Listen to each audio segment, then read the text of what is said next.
수요밤 예배에 나오신 모든 분들을 주님의 이름으로 환영합니다. 수요일 저녁을 하나님께 내어드리는 모든 성도님들의 삶 가운데 하나님의 은혜와 평강이 함께 하시기를 바랍니다.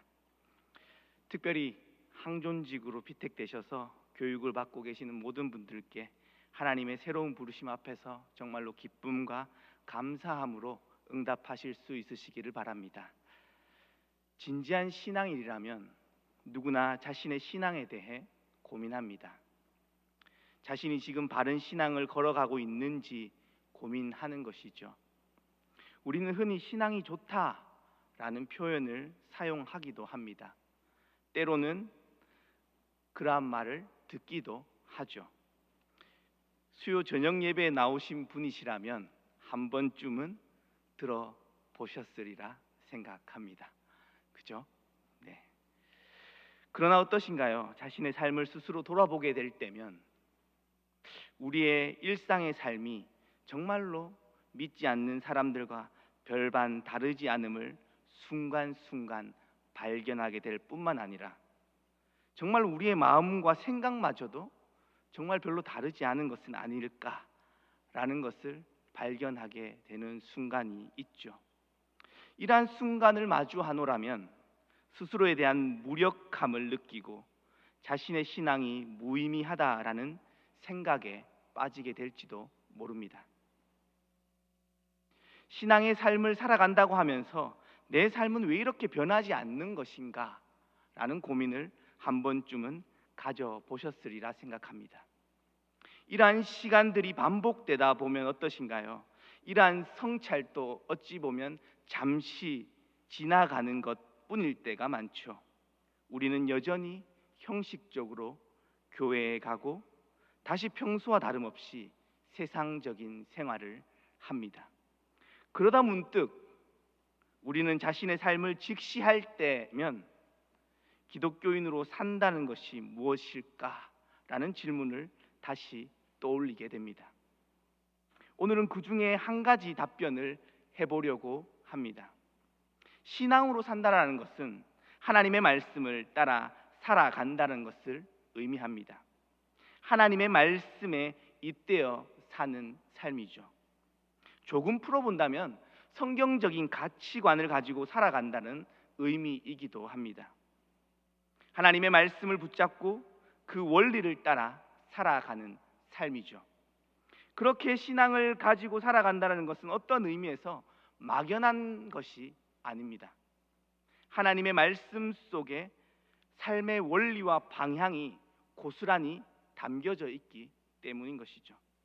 신앙은 단순히 감정적인 변화를 의미하는 것도 맹목적인 믿음을 요구하는 것도 아닙니다. 다시 말해서 적지 않은 신앙인들이 자신의 감정 변화를 하나님을 만난 것이다 라고 착각하기도 합니다. 그래서 계속해서 뜨거운 신앙의 감정 상태를 유지하고 싶어 하죠. 이러한 분들은 뜨거운 통성기도와 찬양의 집회를 선호합니다. 틀린 것은 아니지만 너무 치우치게 된다면 자신의 감정과 신앙을 구별하지 못하는 경우들이 발생하게 되죠. 신앙은 인간의 감정에만 의존하는 것이 아니라 하나님과의 관계 속에서 하나님의 말씀에 반응하고 응답하는 삶인 것이죠. 또한 신앙은 병을 고치는 치유와 같은 기적으로만 환원되어서 생각해서도 안 됩니다. 하나님을 만나는 것이 신비한 경험이라고 착각하는 경우들이 있죠. 물론 기독교 신앙에서 이러한 영역들도 분명 존재합니다. 그러나 그것이 전부고 그러한 신비만을 추구하게 될 때 신앙은 언제나 문제가 발생하게 되는 것이죠. 하나님을 만나고 경험하는 가장 첫 걸음은 하나님의 말씀입니다. 그렇기에 말씀의 생활은 신앙생활의 기본이다라고 말할 수 있을 것입니다. 신앙의 삶을 살아간다는 것은 보다 근원적인 의미이기도 합니다. 신앙은 우리의 일상생활에서 우리가 구체적으로 어떻게 살아가야 하는지에 대한 가치관이 내포되어 있습니다. 그러므로 신앙을 가지고 있느냐라는 질문은 어떤 가치를 가지고 지금 살아가고 있느냐라는 라는 질문으로 바꾸어 볼 수도 있겠죠. 신앙은 우리의 삶의 한 섹터를 차지하는 주일에만, 교회에서만 의미를 가지는 그러한 종교적인 형식이 아닙니다. 신앙은 바로 우리의 생활을 바꾸는 것이기 때문이죠. 형식적인 종교 생활을 하는 이들은 단순한 감정의 위안을 얻을 뿐이지만 단순한 감정의 위안을 얻을 뿐 삶으로 이렇게 연결되지 못합니다.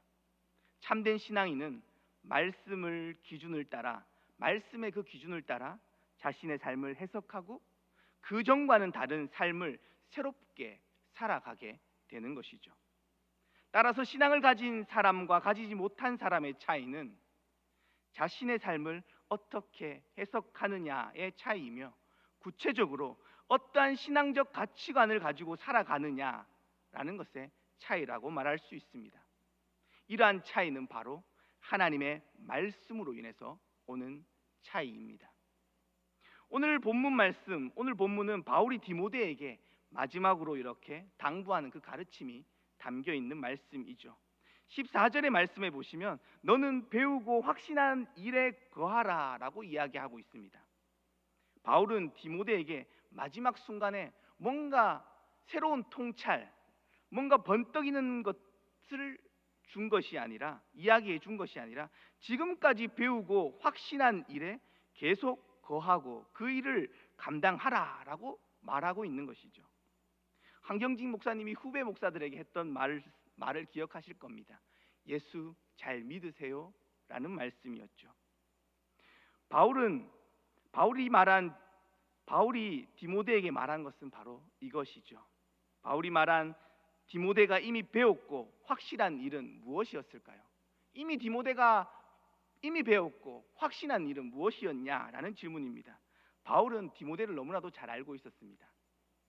바울은 디모데를 특별히 사랑하는 아들이라고 표현할 만큼 애정을 가졌던 관계였죠.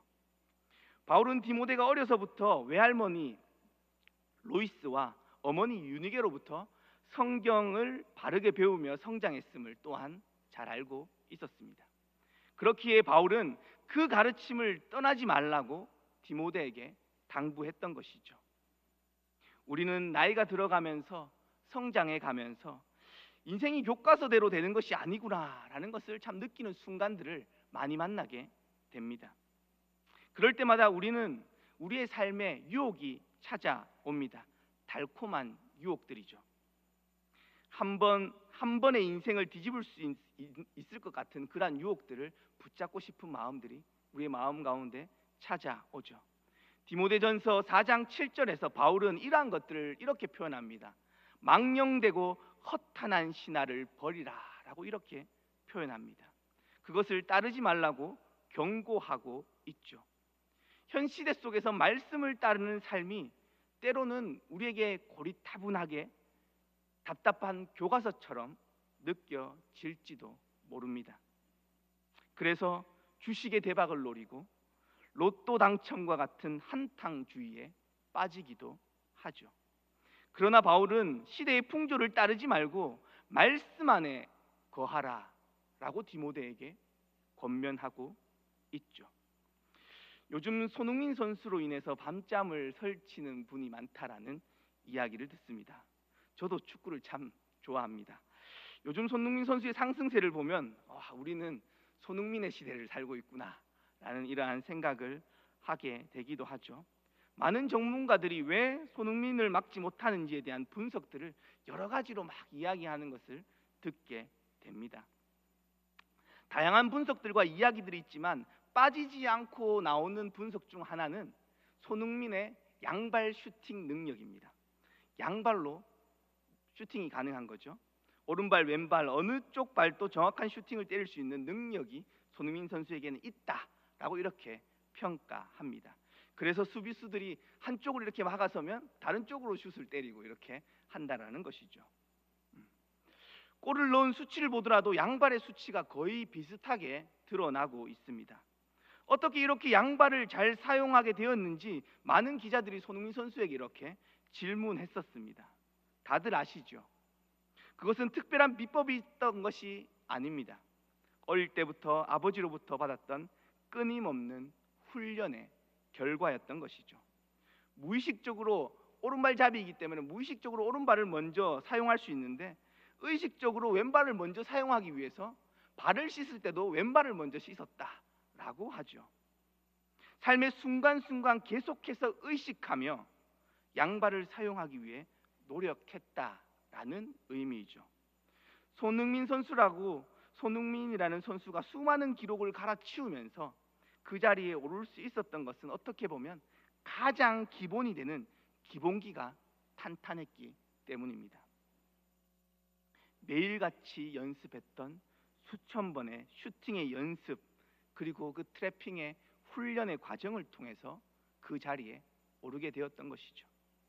바울이 디모데에게 요청했던 것은 바로 이러한 신앙의 기본기가 아니일까요? 그것은 바로 하나님의 말씀입니다. 하나님의 말씀만이 디모데를 바른 길로 인도해 줄 수 있음을 바울은 알았기 때문이죠. 오늘 말씀 15절의 말씀을 현대인의 성경으로 보시면, 그대가 어릴 때부터 배워 알고 있는 대로 성경은 그리스도 예수님을 믿는 믿음을 통해 구원을 받는 지혜를 줍니다 라고 말해줍니다. 우리를 구원의 바른 길로 인도하는 것은 오직 하나님의 말씀임을 바울은 우리에게 이야기해 주고 있는 것이죠. 구원은 신비한 경험에 있는 것이 아니라 하나님의 말씀에 담겨 있다라는 것입니다. 말씀은 구원에 이르는 지혜를 깨닫게 해준다라고 우리에게 이야기해 주고 있죠. 16절과 17절 말씀도 보시면, 모든 성경은 하나님의 감동으로 기록되어서 진리를 가르치고 잘못을 책망하여 바로잡게 하고 의로 훈련시키기에 유익한 책입니다. 이 책으로 하나님의 사람들은 온전하게 되어 모든 선한 일을 하기 위한 온전한 자격을 갖추게 됩니다 라고 바울은 말해줍니다. 성경은 하나님의 사람들이, 믿음의 선진들이 기록한 것이죠. 그래서 현 시대의 많은 사람들은 성경을 역사적 산물이 아닌가라고 말하기도 합니다. 일종의 고전의 하나로 여기는 것이죠. 그러나 우리는 성경을 기록하도록 인도하신 분이 하나님이심을 고백합니다. 성경이 경전으로서의 가치를 가지도록 이끄신 분이 하나님이라는 고백이죠. 역사적으로 성경이 경전으로 채택되는 그 경전화 과정을 보게 되면요, 우리는 그 사실을 믿음으로 고백하지 않을 수가 없습니다. 성경이 경전화되는 과정은 상당히 복잡하고 긴 이야기지만, 간략하게 이야기하자면 성경의 경전화는 몇 세기에 걸쳐서 오랜 기간 동안 초기 기독교 공동체와 함께 그 경전화가 일어났습니다. 단순하게 우리가 생각할 때 한 번의 회의에서 창세기 이렇게 몇 권의 책들을 쭉 나열하면서 이걸 경전으로 선택한 것이 아니다라는 이야기이죠. 그런데 초기 기독교 공동체는 여러 지역으로 흩어져서 그 신앙의 공동체를 이루고 생활했습니다. 그 공동체마다 사용했던 경전들이 있었죠. 그런데 놀라운 것은 교류가 없었던 여러 지역에 흩어져 있던 그 신앙의 공동체들이 신약 성경의 그 각 권을 이렇게 종류와 범위를 이렇게 선정해서 사용하는데요, 놀라울 정도로 그 범위와 그 권이 일치했다라는 것입니다. 대단히 신비로운 일이죠. 확률적으로 설명하기는 상당히 어렵습니다. 그래서 학자들은 성경이 스스로 경전성을 결정했다라고 표현하기도 합니다. 성경의 경전은 성령의 인도하심에 의해 이루어졌다라는 고백인 것이죠. 성경은 하나님이 주체가 되어 말씀하신 것을 인간의 언어로 기록한 책이지만, 하나님의 주권적 섭리 속에서 우리에게 허락된 것이죠. 그렇게 우리는 성경을 하나님의 말씀이라고 고백하며 믿습니다. 하나님의 말씀인 성경은 우리에게 진리를 가르쳐 줍니다. 그리고 우리의 잘못을 책망하기도 하고 우리를 바른 신앙의 길로 인도하시죠. 우리는 때때로 착각하기도 합니다. 내가 주체가 되어서 내가 주체가 되어서 성경을 읽는다라고 생각하는 것이죠. 그러나 하나님의 말씀은 인간이 주체가 되어서 읽는 것이 아니라 하나님의 말씀이 우리에게 다가와서 우리의 삶을 비추는 것입니다. 그때 죄인된 인간은 자신의 죄를 깨닫고 자신의 삶의 위기를 느끼죠. 그리고 스스로 구원할 수 없는 전적으로 타락된 존재, 전적으로 무능한 존재임을 그 말씀 앞에서 우리는 경험하게 됩니다. 다시 말해서 말씀은 우리를 하나님 앞에 세웁니다. 형식적으로는 인간이 말씀을 읽고 말씀을 선포하고 인간이 말씀을 듣는 형태를 가지지만 인간이 주체가 되어 있는 동안은 성경은 아직 인간의 언어일 뿐입니다. 그리고 그 설교는 여전히 인간의 말일 뿐이죠. 인간의 말로 있는 동안은 그 말씀은 구원의 능력이 없습니다. 하나님의 말씀이 인간을 통해 선포되지만 말씀 속에서 하나님이 주체가 되어 인간에게 찾아오시는 그 순간 말씀은 능력이 있게 되는 것이죠. 그 순간이 바로 말씀이 주체가 되는 사건으로 다가오는 순간입니다. 이것은 성령의 역사이죠. 바울은 이러한 말씀만이 인간을 온전하게 세워간다라고 디모데에게 가르쳤던 것이죠. 신앙의 출발은 바로 하나님의 말씀입니다. 시편의 기자는 복 있는 사람을 이렇게 표현하고 있습니다. 시편 1편 2절 말씀이죠. 오직 여호와의 율법을 즐거워하여 그 율법을 주야로 묵상하는도다. 하나님의 말씀인 성경을 가까이 하고 계시는지요? 아니면 교회에 갈 때마다 사용하는 가방에 늘 들어 있어서 교회에 와서만 성경책이 빛을 보게 되나요? 성경을 읽는 방법은 두 가지가 있습니다. 먼저는 숲을 보는 방식, 성경을 통독하는 것이죠. 전체적인 내용을 쭉 통독하는 방식으로 읽어가는 방법이 있습니다. 다른 하나는 작은 분량이지만 깊이 묵상하고 읽는 방식이죠. 숲 모임에서 진행하는 QTA 형식의 성경 읽기, 말씀 묵상입니다. 이 두 가지 방식을 모두 사용해서 성경을 읽고 계시다면 계속해서 이어가실 수 있으시기를 바랍니다. 혹시 혼자서 성경 읽고 묵상하는 것이 어려우시다면 다양한 모임들을 통해서 성경을 함께 읽어간다면 도움을 받으실 수 있을 것이라 생각됩니다. 교회에 출석하고 나름 신앙생활을 하고 있는데도 불구하고 신앙생활이 공허하다라고 느껴지는 순간을 경험하셨다면 그 이유는 분명 구체적으로 어떻게 살아야 하는지의 그 내용이 없기 때문일 것입니다. 신앙의 내용이 없는 것이죠. 다르게 표현해서 하나님의 말씀을 읽고 그 말씀대로 살아가려는 부분이 빠져있기 때문입니다. 말씀을 읽고 그 말씀을 삶에 적용해서 살아가는 그 과정이 빠진다면 신앙이 구체적으로 삶과 연결되지 않거나 중요한 삶의 결정의 순간마다 말씀은 아무런 영향력을 발휘하지 못하게 될 것입니다. 그때 신앙은 공허해지고 무기력하게 되는 것이죠. 그러나 반대로 신앙이 우리의 삶과 결정에 영향을 미친다면 우리는 형식적인 신앙에서 벗어나서 살아있는 신앙인이 될 것입니다. 참된 신앙인은 교회에 열심히 출석하는 것으로 결정되지 않습니다. 무턱대고 믿는다고 말하는 것이 올바른 신앙의 척도도 아니죠. 아무리 교회에 열심히 출석해도 자기가 고백하는 신앙의 구체성이 없다면 신앙은 활기를 잃을 수밖에 없습니다.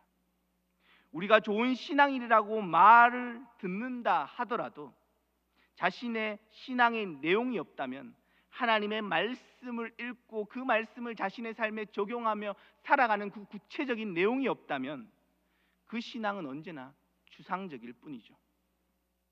오히려 참된 신앙인이란 하나님의 말씀으로 인해 바른 기독교적 가치관과 분별력을 가진 사람이며 동시에 신앙적인 삶을 살아내기 위해 계속해서 말씀을 붙들고 살아가는 사람일 것입니다. 앞서 언급했듯 기독교적 가치관과 분별력은 하나님의 말씀과 공동체를 통해서 길러지게 되는 것이죠. 복잡한 현실 속에서 기독교적인 가치관을 가지고 살아가는 것은 쉽지 않습니다. 삶에서 중요한 일이 생길 때 신앙적으로 판단하고 결정하는 것은 쉬운 일이 아니며 하루아침에 형성되지도 않습니다. 현실에서 신앙적으로 생각하고 판단하고 결정하는 일도 말씀의 생활의 오랜 훈련을 통해서 만들어진 신앙적 그 가치관을 통해서 가능하게 되는 것이죠. 그러므로 기독교인은 아주 사소하고 작은 일에서부터 말씀을 기준으로 판단하고 결정하는 훈련을 해야 합니다. 가능하면 어릴 적부터 이러한 훈련을 지속해야 합니다. 그렇기에 신앙의 가정에서 자라는 것은 어떻게 보면 하나님의 축복이죠. 단순히 어떤 것이 자신에게 유리하고 경제적인 것인지를 판단하는 것이 아니라 무엇이 하나님의 말씀의 기준에 옳은 것이고 잘못된 것인지를 분별하며 살아가는 훈련이 필요한 것이죠. 신앙생활의 기본이 바로 말씀과 기도의 생활일 수밖에 없습니다. 이러한 신앙의 내용을 따라 실천하지 않는다면 어떻게 보면 우리의 신앙은 언제나 공허하다라는 이야기입니다. 성경 공부는 인식론적인 이해를 돕고 기도의 생활은 영적인 체험을 가능하게 하며 신앙적 실천을 통해서 우리의 신앙은 확고하게 세워져 갈 것입니다. 전인적인 신앙으로 온전히 성장하게 된다라는 것이죠. 신앙은 실천을 통해서 언제나 구체화되고 활기를 띠게 됩니다. 말씀과 기도 생활, 영적인 삶이 일상과 조화를 이룰 때, 말씀과 기도라는 이러한 영적인 그 생활이 일상의 삶과 조화를 이룰 때 우리의 삶 속에서 하나님의 능력이 나타나게 될 것입니다. 반대로 삶 속에서 하나님의 말씀을 따라 판단하고 결정하지 못한다면 삶과 신앙은 이원화되고 끊임없는 괴리 속에서 살아갈 수밖에 없죠. 무늬만 신앙인으로, 형식적인 신앙인으로 살아가게 될 것입니다. 이러한 상황이 지속될 경우 신앙은 공허해지고 추상적으로 느껴질 수밖에 없습니다. 아무런 힘을 가지지 못한 신앙이 될 뿐이죠. 말씀에 기준한 바른 신앙적 판단을 가진 삶을 살 때 우리의 신앙은 삶의 현장에서 구체화될 것입니다. 우리의 삶의 일상에서 구체화될 것입니다. 바른 신앙인은 말씀에 기준하여 판단하고 분별하며 그것을 실천하는 사람입니다. 이러한 삶이 일회적으로 끝나는 것이 아니라 다시 성경으로 돌아가 자신의 신앙을 성찰하고 기도하는 삶을 계속해서 지속해야 되는 것이죠. 순환하는 것이며 반복적인 과정을 통해서 신앙은 성숙하게 빚어질 것입니다. 자신의 삶을 계속해서 말씀에 비추어 보며 성찰하는 삶인 것이죠. 결국 신앙인이 성장해 나아가는 핵심적인 동력은 하나님의 말씀과 기도의 생활을 기반한 응답적인 삶일 것입니다. 하나님의 말씀에 잇대어 사는 삶이 우리의 일상의 중심이 될 때 신앙은 언제나 구체화될 것입니다. 일상의 삶과 신앙의 삶이 그 일상의 삶과 신앙의 삶의 괴리가 조금씩 메워져 갈 것입니다. 우리의 신앙이 그 과정을 통해서 자라나게 될 것이며 성숙하게 될 것입니다. 그 길은 결국 하나님께서 각자의 삶 속에서 요청하시는 그 소명을 따르는 삶이 될 것이죠. 신앙의 기본기, 말씀과 기도의 삶을 놓치지 않으시기를 바랍니다. 하나님과의 관계 속에서 말씀과 기도의 삶을 통해 우리의 삶은 새롭게 세워져 갈 것입니다. 이러한 신앙의 삶이 그리스도인이 이 땅에서 하나님과 동행하는 삶의 방식이 될 것이죠.